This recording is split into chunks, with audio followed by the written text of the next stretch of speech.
ಲೋಕ ಅಖಾಡ ರಂಗೇರ್ತಾ ಇದೆ. ರಾಜಕೀಯ ಪಕ್ಷಗಳಲ್ಲೂ ಬಿರುಸಿನ ಚಟುವಟಿಕೆ ನಡೀತಾ ಇದೆ. ಹಾಗಂತ ಕಣ್ಣಿಗೆ ಕಾಣಿಸೋದಷ್ಟೇ ಸುದ್ದಿಯಲ್ಲ, ಪ್ರತಿ ಸುದ್ದಿಯ ಇನ್ಸೈಡ್ ಡೀಟೇಲ್ಸ್, ತಂತ್ರ ಪ್ರತಿತಂತ್ರ ಎಲ್ಲವೂ ಸ್ವಾರಸ್ಯಕರ. ಇರೋದೇ ಸುದ್ದಿ, ಸುದ್ದಿಯೊಳಗಿನ ಸುದ್ದಿ ಇದೇ ಇದ್ದಿದ್ದು ಇದ್ದಂಗೆ. ನಾನು ವಿಜಯ್ ವೀರಪ್ಪ. ಮೊದಲಿಗೆ ಹೆಡ್ಲೈನ್. ಸುಮಲತಾ ತಮ್ಮ ನಿರ್ಧಾರ ಪ್ರಕಟಿಸಲು ಏಪ್ರಿಲ್ 3ಕ್ಕೆ ಸಭೆ ಕರೆದಿದ್ದಾರೆ. ಈ ನಡುವೆ ಕುಮಾರಸ್ವಾಮಿ ಖುದ್ದು ರೆಬಲ್ ಲೇಡಿಯನ್ನ ಭೇಟಿಯಾಗಿ ಚರ್ಚೆ ನಡೆಸಿದ್ದಾರೆ.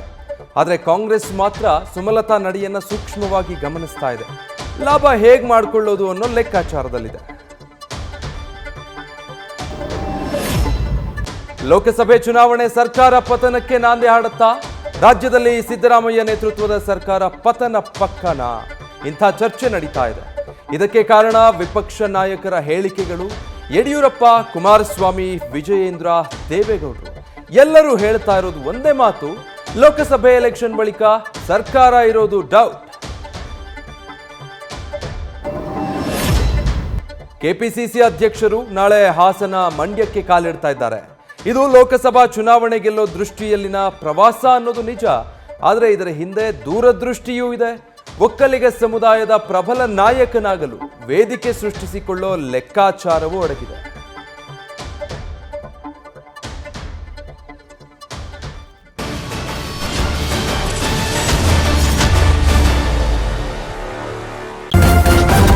ನ್ಯೂಸ್ ಫಸ್ಟ್, ನಿರ್ಭೀತಿಯಿಂದ ನಿಮ್ಮ ಪರವಾಗಿ.